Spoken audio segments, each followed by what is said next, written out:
Now, today on Twitter, just a few minutes ago, I said the following.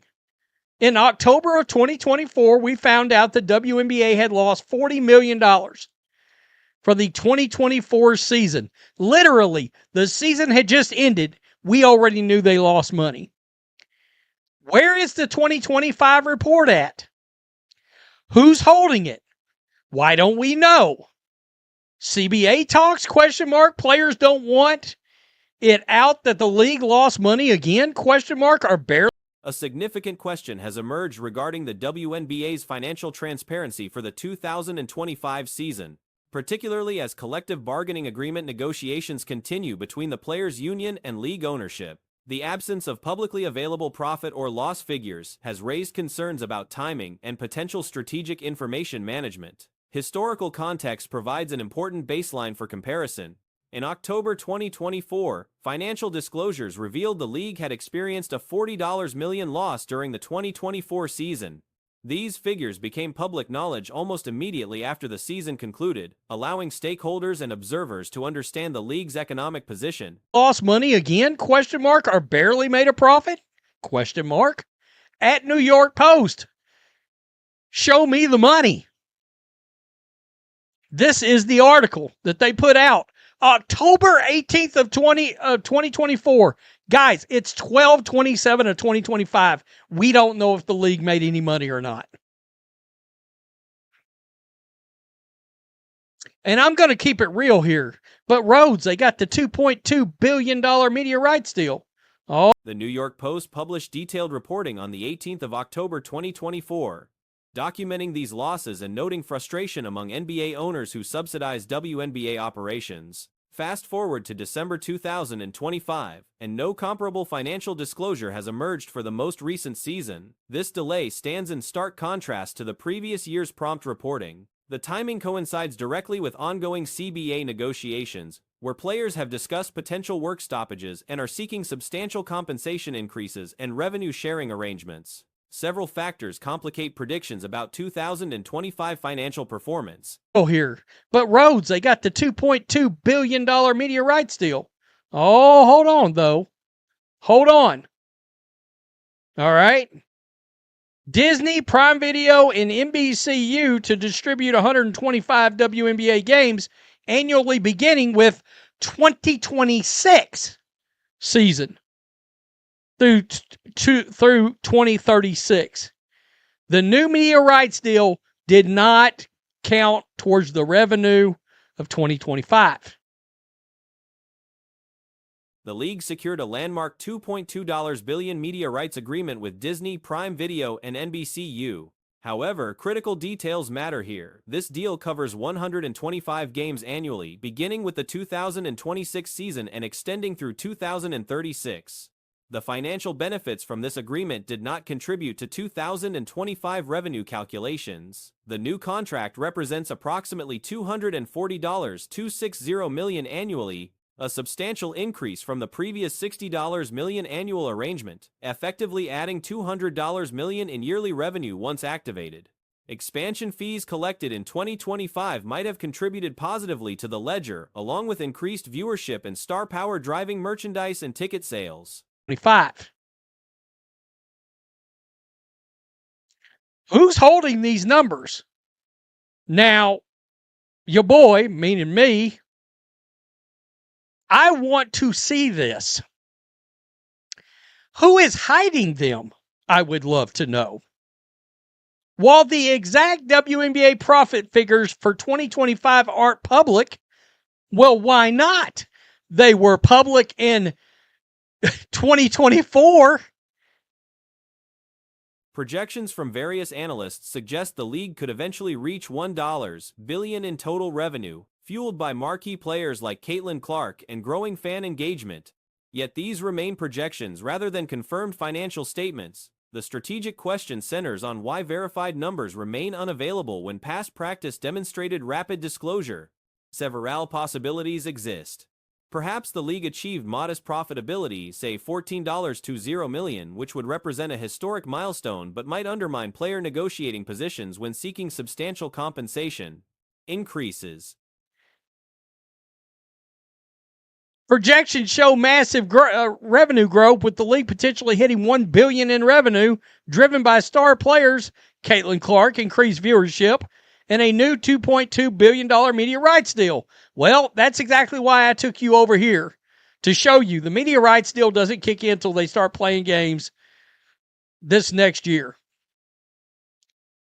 That's why I brought you over here, to show you this. All right? If players are requesting what amounts to roughly an 8-times salary increase while the league barely broke even or posted minimal gains, public perception could shift unfavorably toward their demands. Alternatively, the league might have continued operating at a loss, though potentially reduced compared to previous years. Either scenario creates messaging challenges during labor negotiations. Players advocating for revenue sharing face legitimate skepticism when the organization's history shows consistent financial losses. Owners who have absorbed millions in annual deficits have demonstrated clear frustration in past reporting. That's why I brought you over here, to show you this. All right?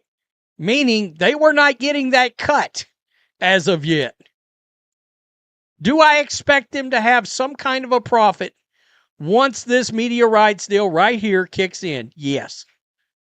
I do believe the league will start making a significant, it's 200 and they re-upped the deal with Scripps for Ion 2. So it's roughly around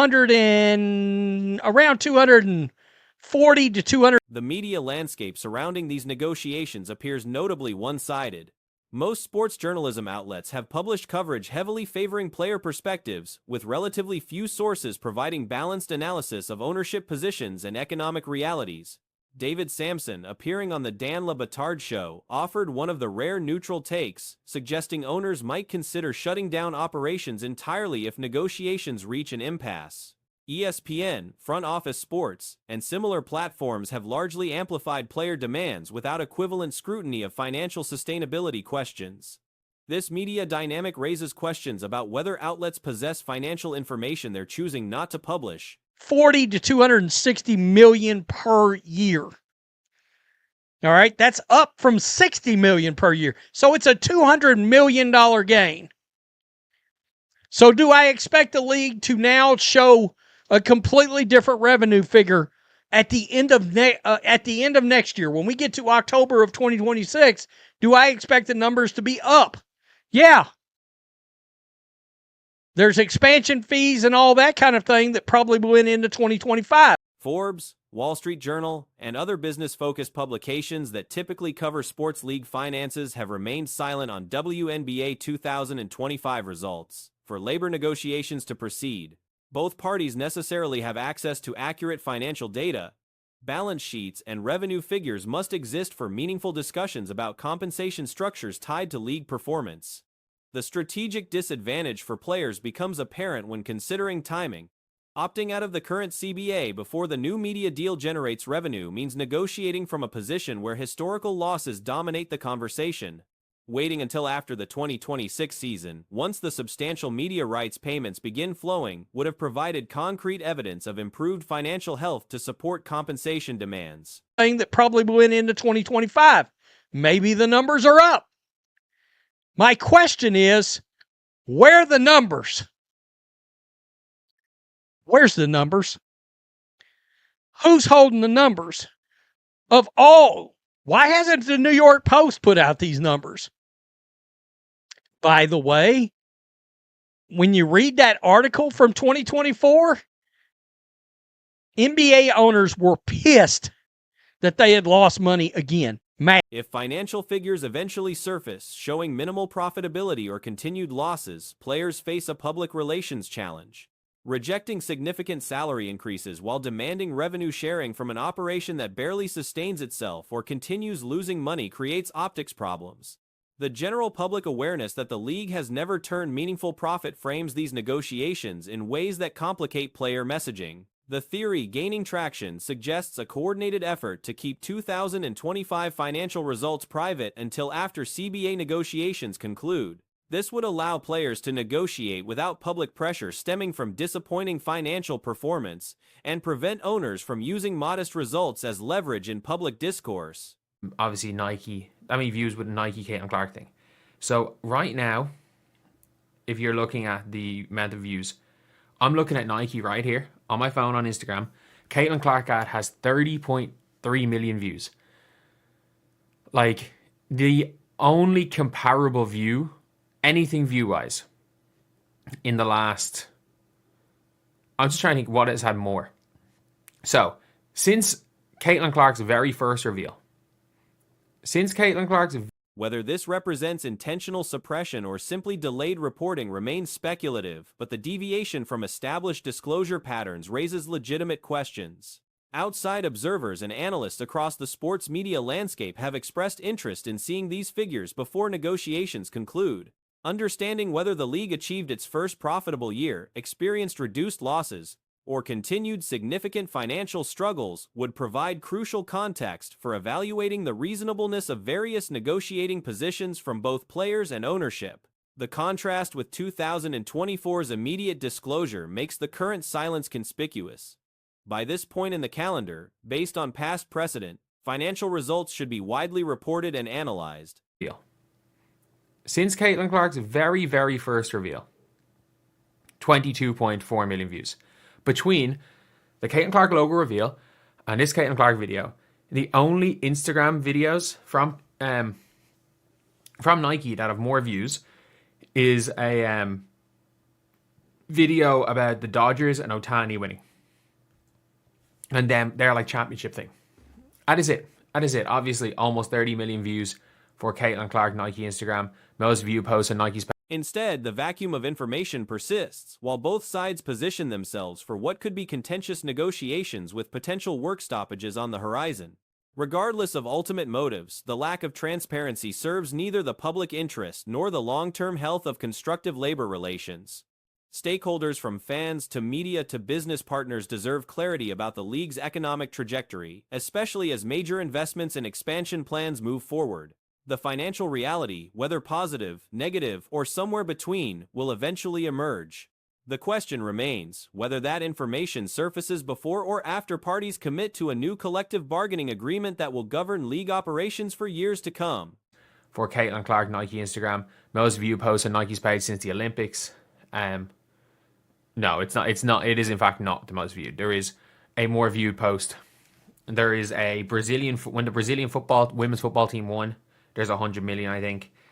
And there is 40 million on the Dodgers. More viewed than UCONN winning. More viewed than McElroy.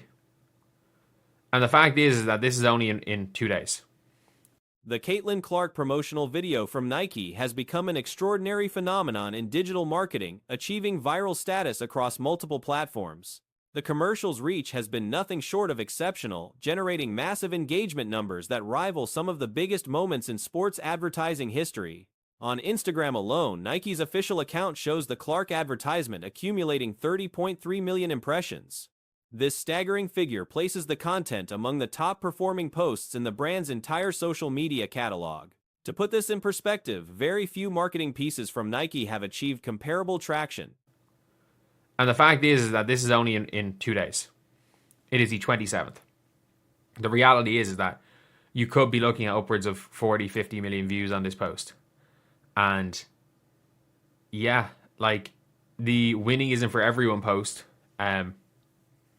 only has 15 million views, which is kind of crazy. But look, if we're talking about Caitlin Clark's relevancy in culture, there'll never be a time where she's more like culturally relevant than 2024. If we're being completely real, that's...